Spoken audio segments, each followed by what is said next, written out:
An official on the way.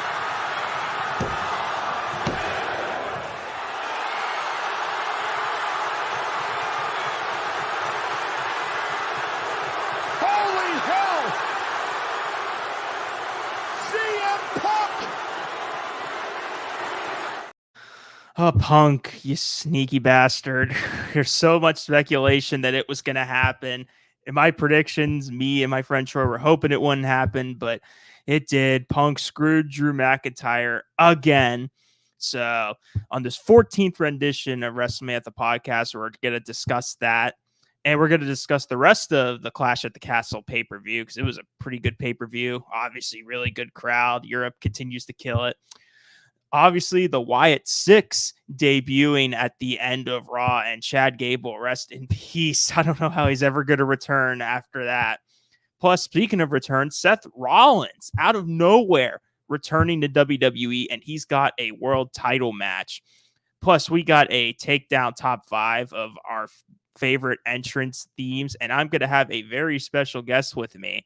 It's not Matt and Troy, it's someone brand new, so it should be very exciting, but let's get started. Welcome to WrestleMan the podcast. I'm Dylan Shields. We talk Raw, SmackDown, wrestling news, and some fun top lists. With that being said, ring the bell.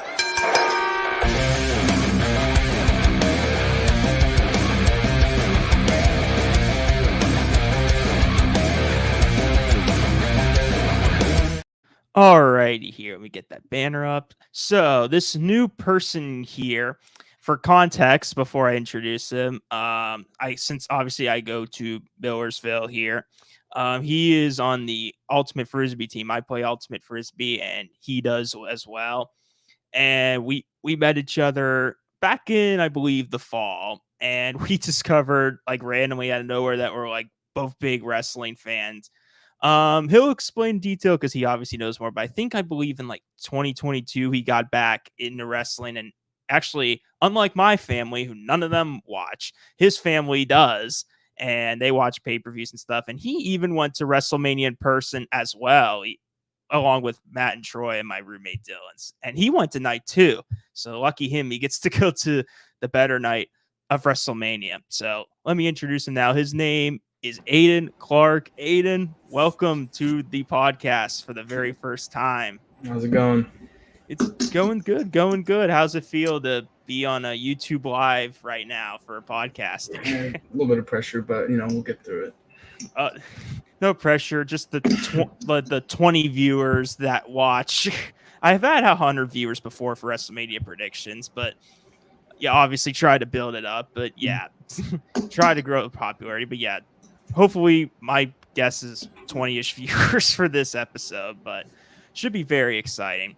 So how I was going to ask too, because obviously I mentioned your WrestleMania experience, and you sat at a pretty decent seat. So how was your experience overall, especially for the fact that you went to night 2? Yeah, it was really cool. It was kind of weird being like the first live show I went to after starting watching again in 2022 was WrestleMania. So it's like kind of like a big jump going from not watching into watching again. And then the first premium live event I go to is a WrestleMania night 2. But we were basically, it was really cool. We were pretty close. We were like basically the first level up off the floor. Obviously seeing a pretty big moment in Cody Rhodes finally finishing the story was pretty insane. It was just a really cool atmosphere, especially being in Philly. They're like one of the best crowds. So yeah, it was really cool. Oh yeah. And we've talked too about other shows you've been to. So I guess in terms of context, you could explain. You went to also the 2015 Rumble, I believe, when Roman got booed. So explain like your fandom in terms of like being a fan, then maybe like not watching as much, but now you're back into it. Yeah, so it would have been 2013, 2014-ish. I kind of got into it because like one of my childhood friends watched it and he like introduced me to it. So I went home, and then my parents actually used to watch like back in the 90s and 2000s. Like they went to a bunch of Raws and stuff like that, and they watched a lot, and then they stopped watching, and then I wanted to start watching, so we all kind of watched. And then up until about 2017, as I got a little bit older, I kind of like just grew out of watching it a while.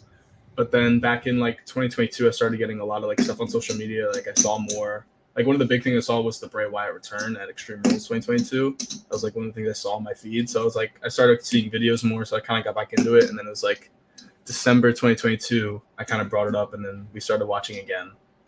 Well, you chose perfect timing with the new Triple H era. Around then to it ended watch. up being Because I had to watch through some shitty years. Like 2017, you fell out. From that period of like 2017 till like he took over, it was rough. Yeah, it was rough. I had to deal with Goldberg beating guys like Owens and The Fiend and Retribution, if anybody remembers that.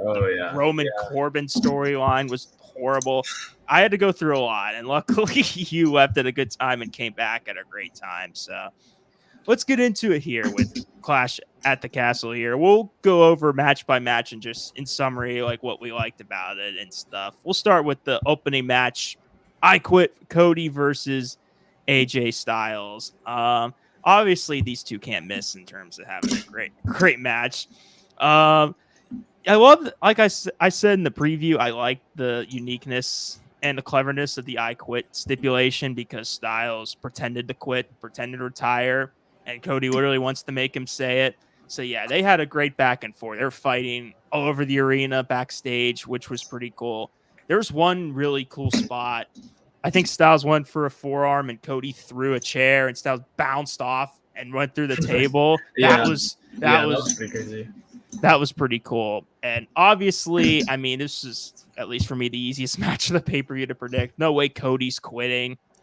Even with Mama Rhodes in attendance. And she got physically involved. She slapped Styles like 3 times. And Styles teased. He grabbed a chair.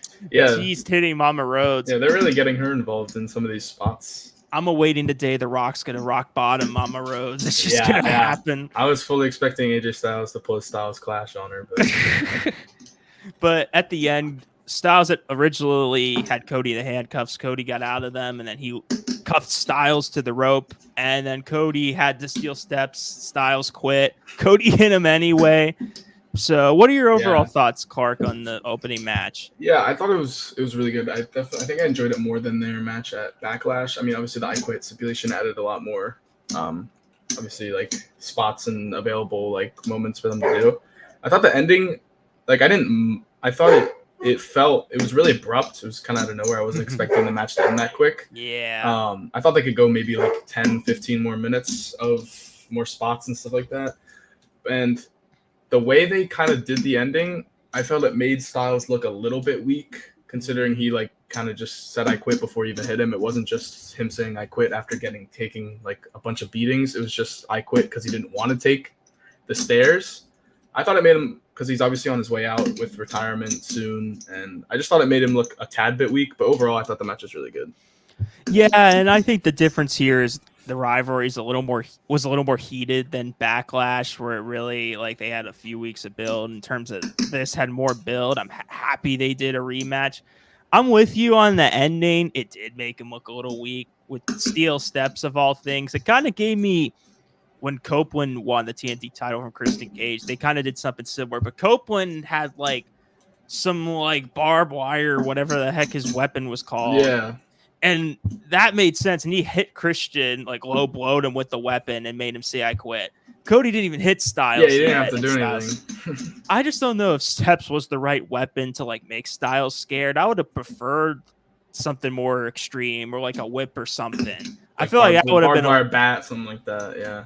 Yeah, that would have been like more brutal. Yeah. I guess he's a heel, so he like is full of crap. Yeah. Like, Styles saying, I'm never going to quit. And then he does at the end. But I don't think it took too much away from it. Yeah, I think it was a very good match here, but seems like that's it, because after the match, Solo came out. He was like pretending to congratulate Cody, and then they stared off. The Bloodline attacked Cody, and then Owens and Orton saved Cody. And then for a brief moment, Orton took a look at the title. Yeah. So it seems like I feel like we got Cody's next 2 opponents set.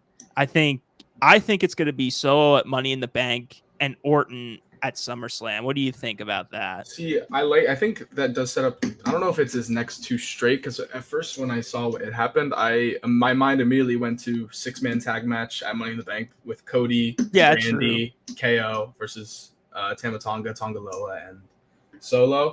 But I think it's going to be one of those two. I think it's either going to be Cody Solo at Money in the Bank or the 6-man tag. And then I think Solo and Randy are definitely in Cody's near future as his next opponents. Yeah, absolutely. I think obviously we will get a 6-man tag. I see that more as just a SmackDown match because I think Cody's trying to be like the anti-Roman. Like, I'm going to defend my belt at every pay-per-view and show up to every pay-per-view. Yeah. And I've been kind of awaiting a Cody Solo match because Solo's been the new leader of the Bloodline. Yeah. I think he said a while ago, we got Cody in check. So I'm like, they're probably just going to build Solo up for him to be a challenger to Cody. And it seems like we're getting that. And I know Rock Cody was like after Mania, the big thing people wanted for SummerSlam. I wanted it too. Now The Rock's got like a bad arm or forearm from like his movie he's shooting. And it seems like we're doing Cody Orton, which makes sense. I think that's been rumored for a little bit. And that'll be exciting to see. I don't know if we're going to see any heel turns, like if Orton at least for that match. Do you think we'll see any? I mean, like I feel Orton like they're turning on sort him? of building a Kevin Owens, Randy Orton like tag team. So I don't know what they're doing with that necessarily, but I feel like if it's Randy Cody at SummerSlam, I don't know if they do a heel turn just yet. I think they just kind of do it as like a sort of respect match where even if Randy loses, it's not like he's going to heel turn. He's still going to show Cody his respect and everything like that. Yeah, and even maybe if they can build Owens back up, maybe he gets involved. Maybe he's one of the challengers for Cody's belt. Maybe after SummerSlam. Yeah, maybe they turn them both heel, something like that. Maybe, but yeah, good stuff there. Very exciting future for Cody. Let's get to my shocker. Sorry, there we go. My shocker of the night, the women's title triple threat match. And goddamn, my friend Matt, whoever watched last week, he was the odd man out in predictions, and he told everybody, listen to him because he's been the odd man before, and he was 100% in predictions. Wow. Yeah, I predicted Drew, he predicted Damian. But the difference was I kind of like it was more just my heart picking Drew. I just wanted it to happen. I had a feeling Damian was going to retain. This I did not see coming at all. Because Alba and Fire, they've been in the main roster, not that long. No, they randomly got placed into this match. Yeah, it's probably been about a year now because I remember they did that tag team unification match against Shayna Baszler and Ronda Rousey before Money in the Bank. So it's probably been about a year they've been on the main roster. Yeah, and they just randomly got placed into this match. And the theme for the night we'll talk about is what the hell happened to the ropes, because there were some scary moments throughout the night, and Jade, I think, slipped a couple of times on the ropes. Yeah, so there was a bit sloppy moments. Overall, a decent match, but yeah, the finish, I did not see Bianca and Jade losing this early to these guys at all. I think in my brain, like I didn't see it coming, but also I think it's like, I don't know how long you can keep the tag titles on both of them because they're such big stars. Yeah. Like maybe I think they kind of did it to help elevate Jade into like a bigger role already since she kind of just debuted in January. So I think like they put the titles on them to build up Jade. So now Jade and Bianca can go like do main event stuff in the women's scene, especially with all the injuries going on with the women's division. Like they need those big stars right now, I think. So I think getting the titles off them makes sense, but it's also like I was surprised that it happened. Yeah, that is true. I do think, too, this was a move because we'll talk about Piper Niven and then Drew. The fact that they were both going to lose, I feel like they were like, we need some hometown people to win. We can't just have them all lose. So put the belts on them. I forgot which one of them. I think like one of their parents passed away. I don't know if it was Fire or Alba. I think it was Alba. I think it was Alba Fire's mom passed away. Yeah, it was like right before the pay-per-view, which is so devastating. So good for her to like have a big moment for this from this tragedy. They are an entertaining tag team. It was just out of nowhere. Yeah. I mean, I'm hoping maybe them or some women's tag team reign a little bit and we get a little more story rather than just random tag title matches. Yeah, it's like the women's tag divisions. It's like it's not that it's not full. There's just not a lot of story to it right now. I feel like nobody has a storyline. There's kind of just like they put people together and then they have matches. Like it's hard. There's like no direction. It feels like right now. Yeah, I'm hoping that can change, but I don't know. Sometimes those belts can feel cursed at times, but you never know. Let's move on to the next match here. Sami Zayn versus Chad Gable in one of the best matches, maybe possibly the best, if not second best match. And compared to the triple threat they had with Reed that was only like 10 to 12 minutes, they got a lot of time for this match. They got like 20 minutes, and it was great. Like these two, obviously, similar to Cody Styles, like they can't have Gable and Zayn cannot have a bad match. There was a lot of just like looking in terms of like looking at Otis, like a lot of Gable staring at him and telling him demands, and Zayn doing the same thing. And every time they did it, there was just like a big pop. Yeah. And I've just been loving the Alpha Academy storyline and dissension there. A little bit surprised by the result, but yeah, I mean, you see the picture Otis just like staring at Gable, and we'll talk about Raw. They had a moment there where Otis shoved Gable, but yeah, just great technical back and forth stuff. And Gable was pretty close a lot of times to winning, but at the end, Sami Zayn retains his title again against Chad Gable. Gable, I think this is his third Intercontinental title match recently that he's lost. Yeah, I think they said it. Like Michael Cole said, he's had 5 title matches this year. I think he had 3 against Gunther and 2 against Sami now. Wow. Yeah. I'm surprised. I was super surprised he lost, especially considering he just re-signed. Like him re-signing, I'm assuming meant like he was gonna get pushed somewhat in the mid-card scene, but I was fully expecting him to win at Clash of the Castle, but I wonder where they're gonna go with him now. I feel like with the direction they're going on Raw, he lost to Strowman in like 5 minutes. I feel like they're going to have Gable kind of have like a downfall. Like he's just not, like he can't win with the Alpha Academy with him. So he realizes he's got to change something up. And that's when we get the Creed brothers. Yep, that's what I was expecting the Creed brothers at Clash in the Castle for them to come out. But maybe, I think, yeah, you're probably. Yeah, but Gable's going to like be like abandon them and turn on them and be like, this is my new Alpha Academy or my new faction now. And then we get Perk Gable where he's dominant and starts winning more matches. And I don't know if he's going to win back the IC title. I don't know if SummerSlam's the place to do it. I don't know how many more Gable Zayn matches you can do. Yeah, it's hard. I think it's hard to do it if he's already lost twice. I mean, I don't know how he gets back to a third match opportunity, but at least I think his character arc, obviously, and the Alpha Academies have been very good. Yeah, I think he's had good writing. Creative. I'd be interested to see if he does recruit the Creed brothers, if Ivy Nile goes with him, or if she branches off from the Creed brothers or not. I think Nile would make sense because I think her and Maxine teamed. I don't know if they still do, but for a bit they were a tag team. Yeah. I mean, maybe they'll have a tag title match maybe at some point, and then maybe she'll turn on Dupree, and that's what's gonna. Yeah, maybe. Yeah, that would. Yeah, maybe they have. Yeah. But very, very interesting, and I want to see Gable Otis so bad. I wish it was like for the IC title, but maybe it would just be him versus Otis. Maybe in the future, if Gable wins it, we'll get a Gable Otis IC title match.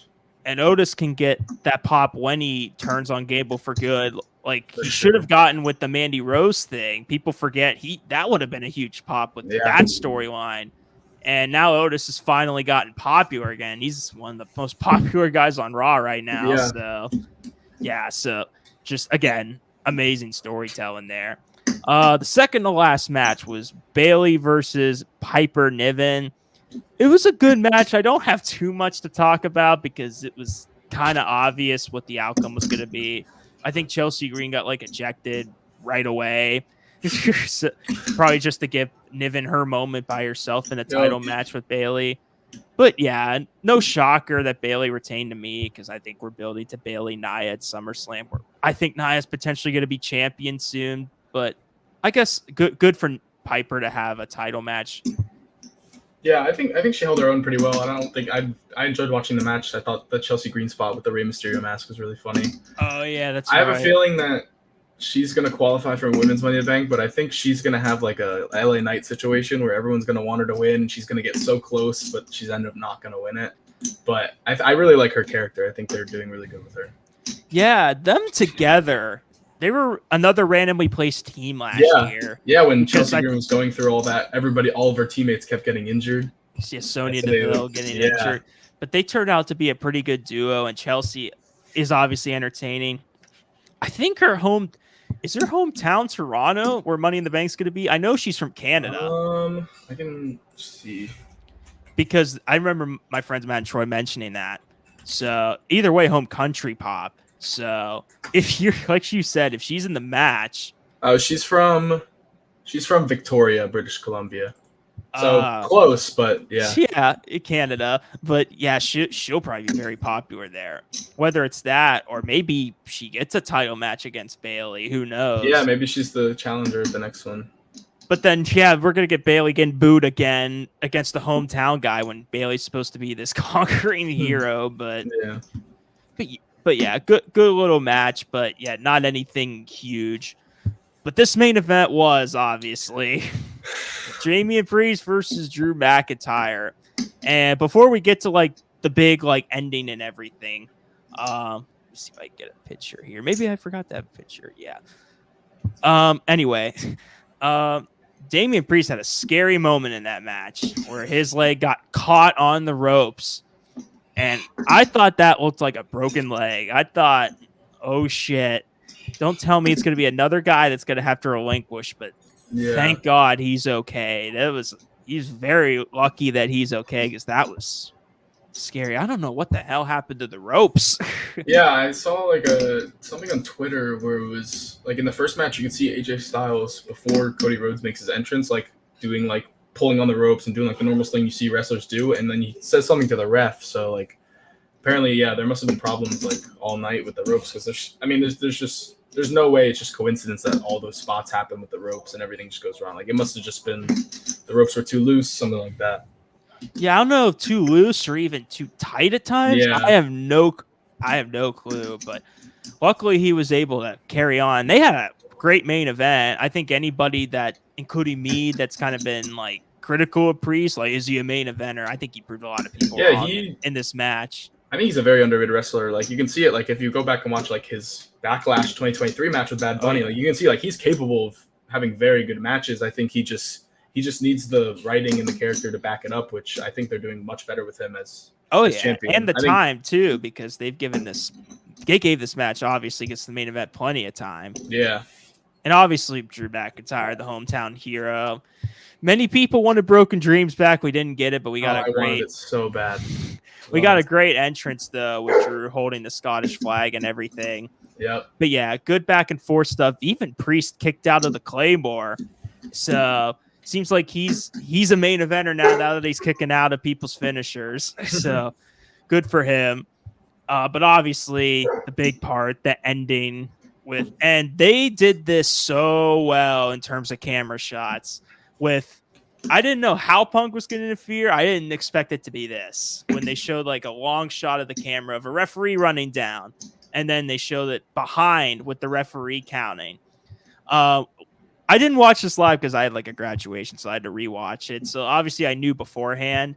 I could tell by the hair that it was him. Once I saw like the hair slick back, I'm like, yeah, that's him. Yeah. But a lot of people were like, I didn't know it was him until they cut to him. So that was very effective for them to do that. And yeah, Punk obviously low blowing Drew and then costing him the title. No riots in Scotland. And Punk even mocked that. I think he was like hugging like CM Punk fans. And he's like, I thought I was going to get jumped because McIntyre said that. Yeah. And yeah, that I said that too when people were like, are they going to riot if he loses? I'm like, no, they're not. It's 2024. They're not going to riot if Drew loses.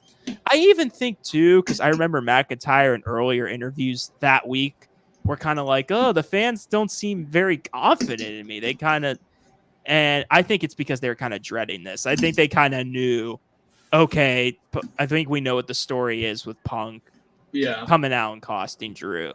I will say, I'll let you have your opinion. In terms of mine, again, it sucks that Drew gets screwed again, but this makes way more sense to me than when he got screwed against Roman and solo debut. Because at least Because then he was the hero, he was the baby face, and people were tired of Roman at the time. And I especially thought Drew was the perfect guy at the time. So when he lost, it just, to me, made no sense, especially for the fact that I think him and Karrion Kross had a feud right after. So we were like, okay, he should win the title, and then that's their first feud, but they didn't do that. At least here, with this heel character and him focusing on the wrong things and everything, and he acts like the hero in Scotland, but he's not really. He's a heel. It makes sense that, like, oh, those stars align, and it's perfect for Drew to win the title, but it doesn't happen. Punk costs him. And I chose my heart and my predictions over my mind, and I had a feeling I was going to be wrong, and it wasn't. But I'm still a little bit happy Damian retained, because I think it would have been a little disappointing if his reign ended that quickly. So, yeah, what are your thoughts here on Punk costing and Damian retaining? Yeah, so I personally, like, me and my parents, when we watched, and my sister, we always like kind of go through everybody's predictions. I thought it was going to be Drew. I thought they were going to sort of do a redo of the Money in the Bank 2011 Punk against John Cena, where I thought Drew was going to beat Damian after CM Punk tries to cost him, and then he runs to the crowd, blows CM Punk a kiss, and goes into the Scotland crowd. But that didn't end up happening. But I agree that I think it makes a lot of sense.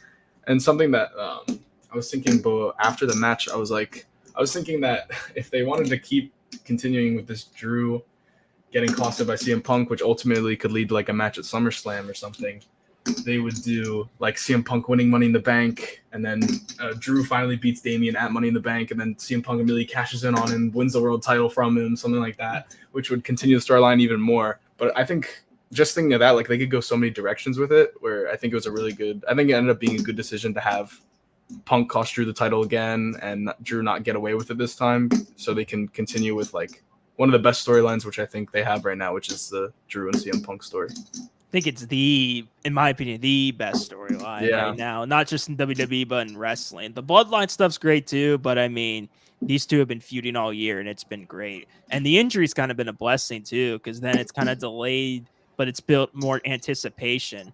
Because now it's no longer just like trolling and tweets and stuff, which have been great. Now this is a blood feud. Now this is personal. Now it's going to get heated between Drew and Punk. I think 100% SummerSlam. As long as Punk's cleared, which Friday in Chicago, I think it's expected that he's going to announce that he's cleared. I think we're getting that match at SummerSlam. It seems like it's going to be a trilogy, because there's been rumors, and we'll talk about it.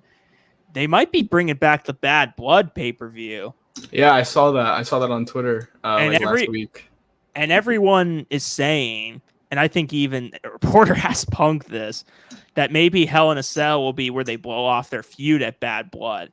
But I think this reporter, for some reason, was like, the first match you two have, is it going to be Hell in a Cell? And Punk was like, get out of here with that fantasy booking shit.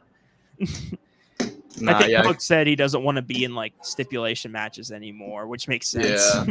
Yeah, I could definitely see if they want to do a Hell in a Cell match as their third match. They do SummerSlam, Bash in Berlin, and then Hell in a Cell is their like three spots for a match. Yeah. And we might as well slide into Raw what Drew did. He quit. Big air quotes, quit. And they even had like a Triple H segment too, where Drew's like, I'm done. He's not actually quitting. He just re-signed a deal. Just resigned. I think this is, again, just to further escalate the feud.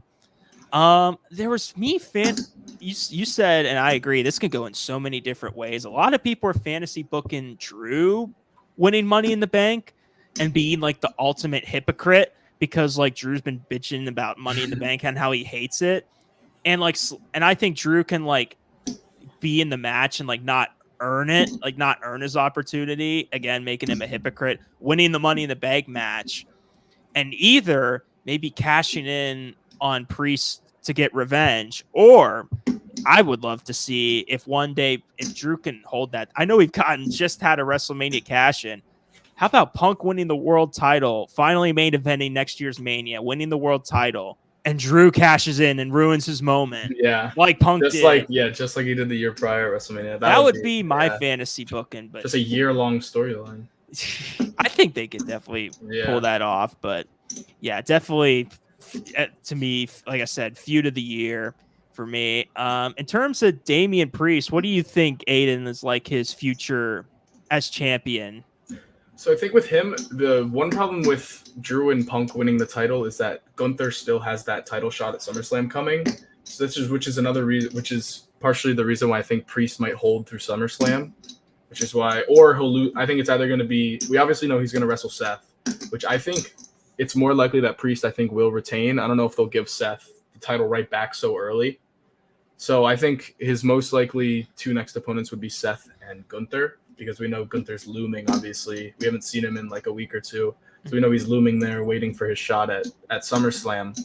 But I'm very intrigued on where they're going to go with him, because he obviously just came out of a pretty big feud with Drew McIntyre, kind of that triangle with him, Punk, and Drew. So yeah, if I were to guess, I think it's, obviously we know it's Seth, and I think he'll end up retaining. I think he's going to be either him versus Gunther at SummerSlam, unless he gets cashed in on before then somehow.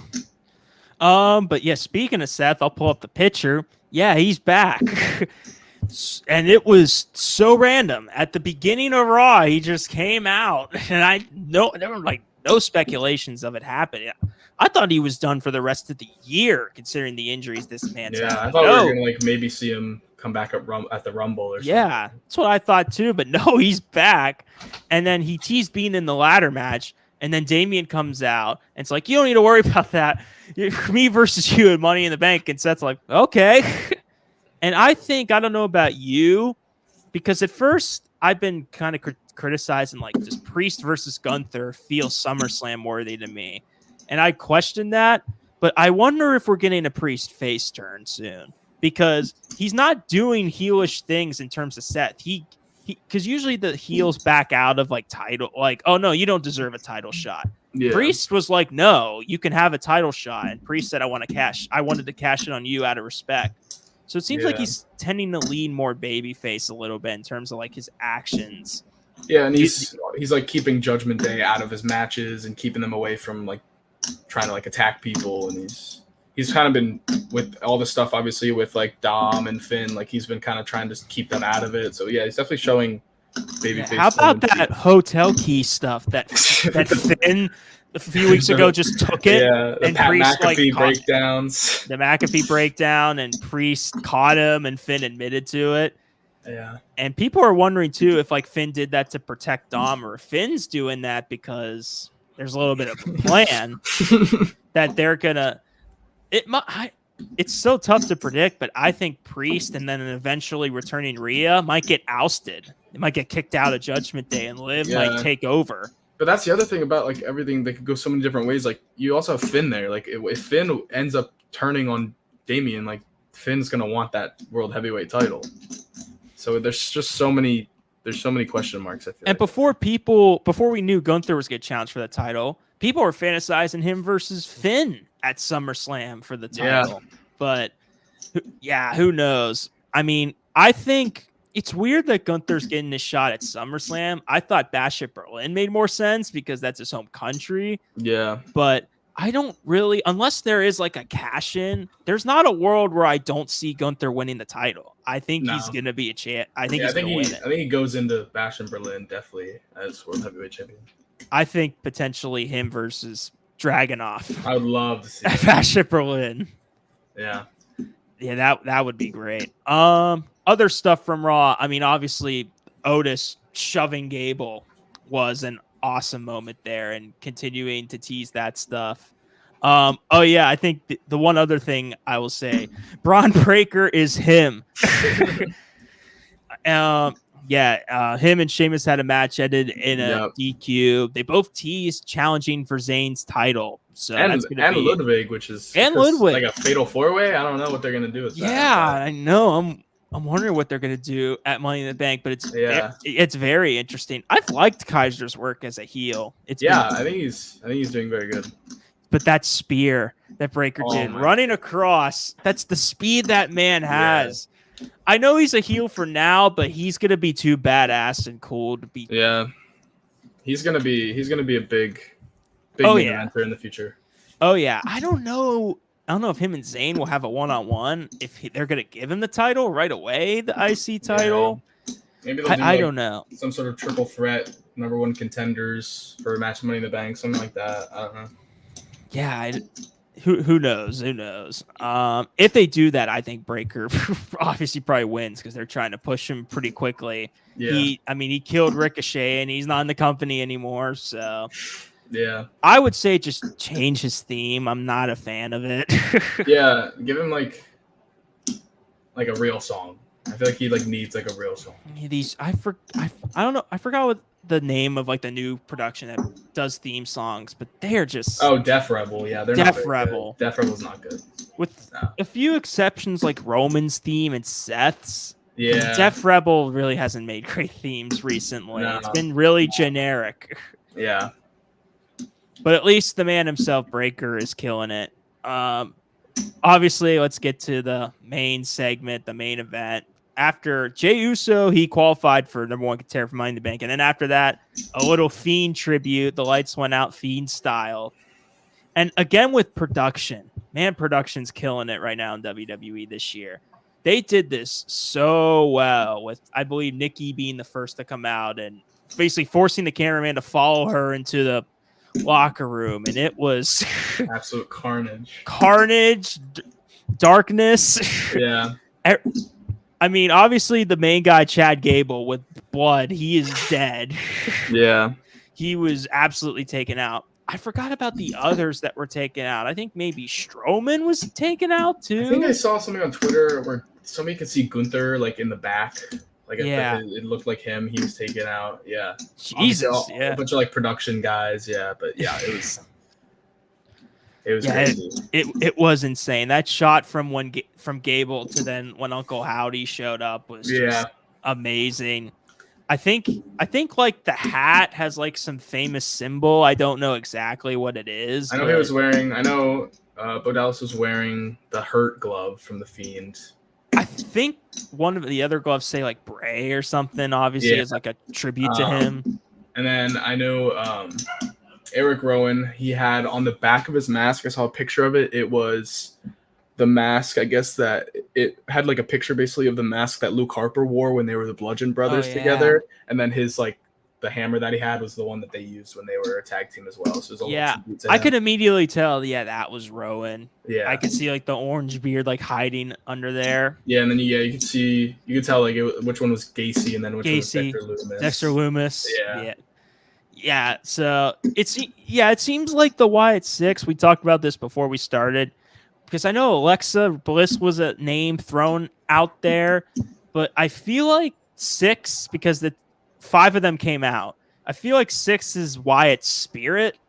Yeah. I think. I feel like they're reserving the place for him as out of respect. He's the 6th member. Yeah, so I feel that was just an amazing debut. And you mentioned to me, and I didn't know this, they shut down the Pat McAfee show for a little bit. Yep. Yeah, I saw it on Twitter a couple of hours ago that they're the broadcast just cut out. So.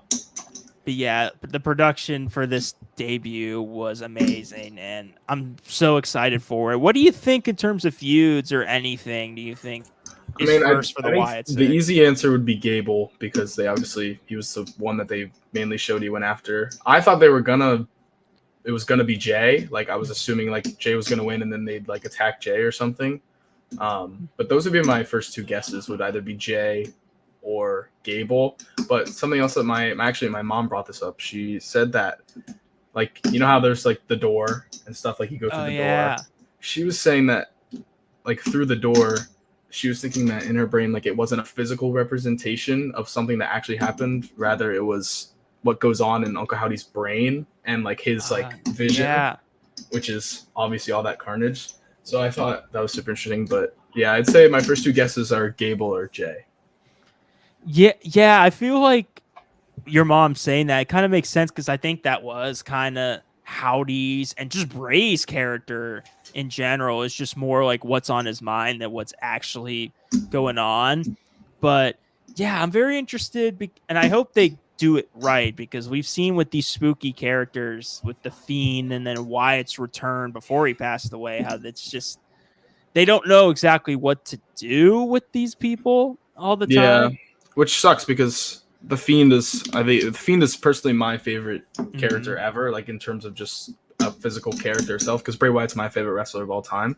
So when the Fiend first started, like before COVID, like when he debuted with Finn and everything, like they did it really well. And then I feel like once they got to like the Thunderdome, they kind of like didn't know what to do with him after his match with Cena at WrestleMania 36. And then obviously when Bray's second run, they kind of like didn't know what to do, and then he went off TV, and then he was obviously out for a while until he passed away.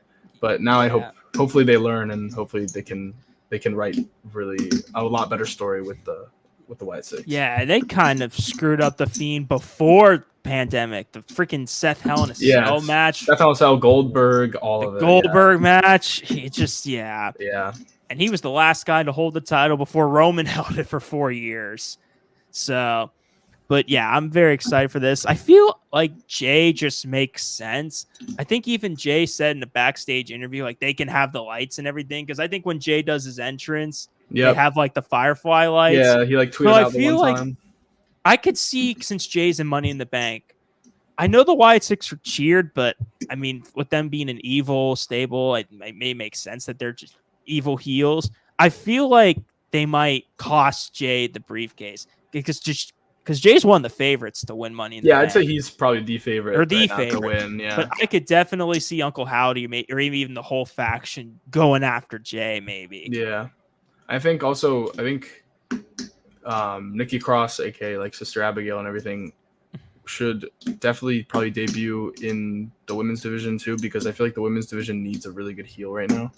There's not crazy prevalent heels. Like I guess Damage Control would probably be the biggest heel right now, and even then, they're not doing much. I guess Liv's right character too. But like Liv's like very preoccupied, obviously, with all the Judgment Day stuff. And until Rhea comes back, like they need that like heel that can like run the division.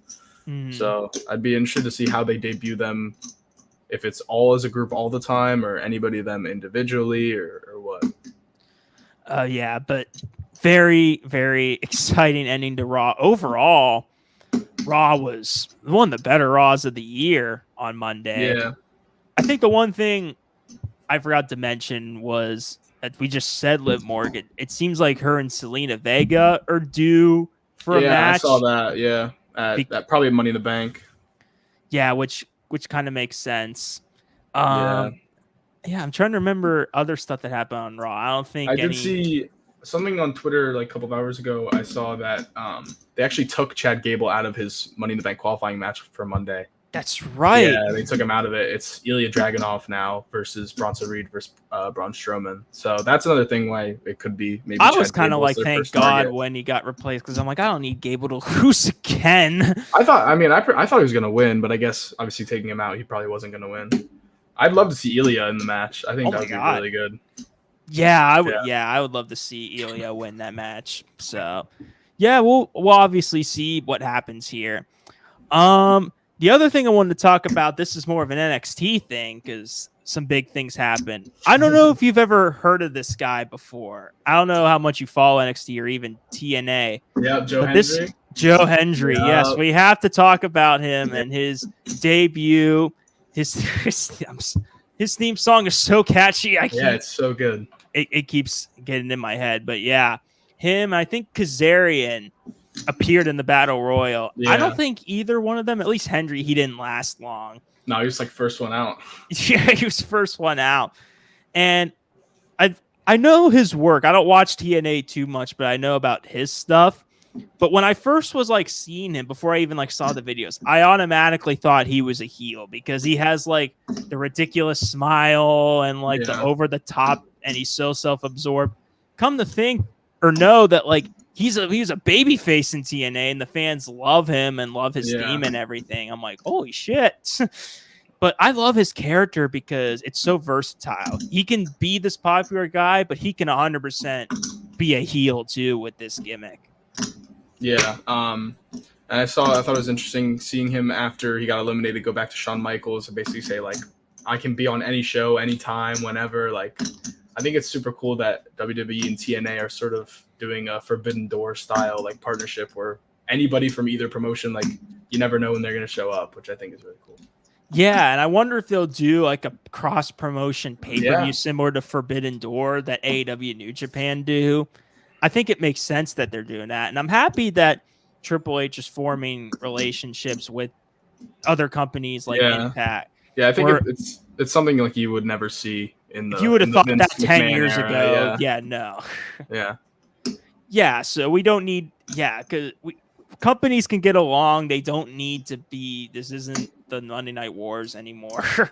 Yeah. So, yeah, Joe Hendry, I hope we see him more in NXT. That's like one of the biggest pops I've seen him get. It's one of the biggest pops I've seen in NXT. Yeah, was probably his appearance. Yeah, one of the bigger ones like that, and probably like maybe Trick Williams at like Stand and Deliver are probably like the two of the biggest pops of the year in terms of NXT. Oh yeah. Well, speaking of Trick Williams, I'm not the best with names, but I think Evans won the Battle Royal. Yeah, so he eliminated He-Wave. Spears. Yeah. So that'll be very, very interesting to see. I mean, I'm trying to get more invested in NXT because I love Trick as champion, obviously. Yeah. And all these TNA people just make everything so interesting. I think Heatwave, he's challenging Trick for it. Yeah, Heatwave's the next pay-per-view. I don't see Trick losing it for a while, considering how highly, obviously, they think of him. But Yeah. in terms of quality, that'll be a great match. Yeah. But yeah, it seems like we covered all our bases in terms of the past few days of wrestling. We might as well get into it. Let's do our takedown top 5. And like I mentioned, it's going to be our favorite wrestling theme songs. So you're more prepared than me because I'm more off the cuff. That's just more how I am. So you got yours ready. So what's your top 5? Okay, so I'm sorry. Number 5, it's Rising Sun, which is the Shinsuke Nakamura theme.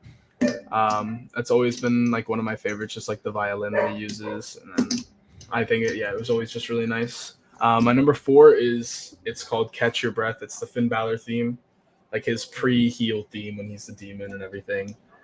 Like there's something about like there's no words to my 4th or 5th pick, but like I think just the instrumentals like fit their characters so well that like they're just both my favorites, and I can just like listen to them over and over again.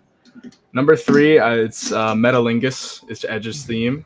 I think that's in most people's top 5s. It's just so iconic, and it fit his character so well too.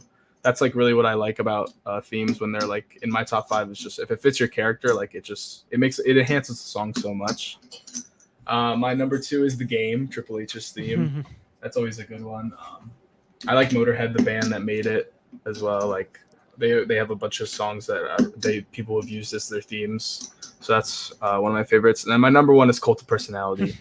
It's one of my favorite songs, just period in general. I think it's a really good song, and it obviously fits punk really well. So that's a great list. Awesome list.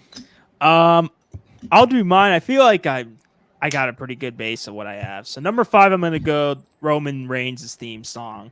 I mean, again, another one with no lyrics, but it's so good and encapsulates him. You want to talk about The Rock being the final boss? He was the final boss for 4 years as champion, and that theme perfectly encapsulated it. It was so good. He just felt like a big deal. He felt like the face of the company with that theme. Yeah, it debuted on like a random SmackDown too, which is the crazy part. Yeah. It wasn't even But you got to witness his final entrance as champion. That orchestra, holy shit. That's one of my favorite Roman entrances. Yeah, both entrances for the main event. Cody's and Roman's were some of the coolest parts of the night for sure. Yeah, indeed. That was awesome. I'm trying to think because I have similar ones to you, but I don't want it to all be the same. So number 4, I'll do another Triple H one. I love The Game, but I'm going to do the Evolution theme song, and that's stable. Motorhead is just, we could just put Motorhead on the list in general, but yeah, it's so good. It is amazing. It just, again, another perfectly encapsulated the stable. It was a badass theme for the whole stable when they came out, when they all held the gold. It was awesome. They had an awkward reunion in 2014 where no one reacted and then lost to the Shield. But then I think in like 2018 they reunited again and got the proper reaction. Yeah. So yeah, just an all-time stable. I loved how cool the presentation was in like Triple H the present, Flair the past, Batista and Orton as the future. I'm like, that's such a genius way and a genius name, obviously, Evolution, to like definitely brand themselves. Yeah, one of the best stables of all time. And they all obviously did very well for themselves. Yeah. Number 3, I'm gonna go. I'm trying to see in order. I'm gonna do Cult of Personality at 3, and I think I don't know what you think. What do you think about the remaster version? Because I like it. I obviously like the original better, but I like the remastered theme because it's got a kind of concert-y type feel with the drums and everything. So when Punk comes out, it kind of feels like a concert. So I kind of like that aspect of it. Yeah, I like it too. I think a lot of people give it like unnecessary hate, but for the new version, I think the old version is the best, but I like the new version because it kind of fits with him as well, because like it's kind of him as a new version of himself as well, being back in WWE. So I think it fits his character really well. Yeah. Number 2, I'm going to go Cody's Kingdom. I mean, yeah, obviously amazing. I'm relieved that Downstate didn't perform live, because I remember when they performed live at AEW when Cody had his match with MJF. They're not the best. They're not great live. I'm like, please do not perform live at Mania 40. Thank God they didn't. But it's such a great track, and good for Cody. In all his interviews, he said, like, I'm like, you got to bring back the theme. I'm not coming back unless you bring the theme. And it makes sense, because when the moment happened, when he came out, it kind of felt like a Marvel Cinematic Universe type thing, like crossover, where it's like, holy shit, an AEW wrestler with the same gimmick and same themes in WWE. And it was awesome. And good for, I'm trying to remember who the name of one of the big producers in WWE who's not there anymore. Jim Johnson was one of them before, and then it was the one. You're probably thinking of the one in between him and then. I'm trying to think of like the guy in charge of like who like production in terms of camera angles and stuff, and he's gotten like a lot of. I don't know why it's crossed my mind, but I remember Cody mentioning that he kind of had an idea for how his entrance was going to be, because it was a little different in AEW, and they did a fantastic job with like all the smoke like coming down and then the pyro hitting, and then Cody just appears. That's just amazing. And then obviously the whoa, that wasn't a thing in AEW with that theme, but now it is. It was just Kevin Dunn. That's the name, Kevin Dunn. And I deservedly so shit on him a lot, because that guy was like the master of like cut to this when he unnecessarily didn't need to cut to something. Yeah. But he came up with the idea of like how Cody's entrance is going to be, and it's obviously amazing. And like I said, the theme's just so catchy. But my number 1's Metalingus. Yeah. And my dad's a big Alter Bridge fan too, so he loves the song as well. Again, it fits Edge so well. The lyrics too have encapsulated like his career, especially recently. On this day I see clearly everything has come to life, similar to like his return, being able to come back. Broken dreams in one of the lyrics, like him retiring. Yeah. But yeah, it's just amazing stuff. A badass theme that just fit Edge, his pose when he does the pyro and everything. Yeah. Yeah, I mean, I'm not sure any theme's going to top Metalingus, in my opinion. When Edge retires, or Adam Copeland, hope he recovers from injury well, but when he retires, we're going to miss hearing that theme week to week. So, yeah, that is my number 1. So, yeah, good list. Very good list. I like that we both featured ones with non-lyrics, because those can be just as good as themes with lyrics. Exactly. Yeah, gotta give those some love. Before we end, I probably should have done it at the beginning, but I'll give like a quick honorable mention in terms of like a cool one I like, and that was Bobby Roode's old theme, Glorious, from NXT. And I hated that when him and Dolph were a tag team, they used his theme instead of the better theme, Bobby Roode. Yeah, I feel like that would have been a good. It was, for them. Pun intended. It was glorious. It was awesome. And his NXT run in 2017, I think when he was the champion, was so good coming out to that. Just perfectly encapsulated his heel ego and character very well. So that'd be my honorable number 6. Yeah, I'd say if I had an honorable mention, I'd probably do the Judgment Day theme song. That's another Alter Bridge song. That's a really good one. I like that song. And one more, a nice little fun fact about Bobby Roode's theme. That was actually originally supposed to be Shinsuke Nakamura's theme, if you didn't know. They originally recorded it to be his, and he was basically like, this doesn't really fit me, and then they gave it to Bobby Roode, and it ended up working out. Yeah, I don't know if that would have fit Nakamura at all. No. Glorious, we got the Rising Sun, obviously. That would be another second honorable mention for me. Yeah, that's really good as well. Yeah, so turned out good for both of them to get great themes. But that's gonna do it here for this podcast here. Made pretty good time in here. It's not an hour and a half like when Matt and Troy are always on every week. And it felt good to be back in Millersville and not squeezed on a couch with Matt and Troy with the sun staring at me. So, but thank you, Aiden, so much for coming on this podcast. I truly appreciate it. Definitely going to want to have you in future episodes, especially get you in maybe some predictions episodes. I'd maybe even collab with Matt and Troy and get you guys to meet each other and do a fun big predictions video for something. I would definitely want you to do that. But yeah, thanks again.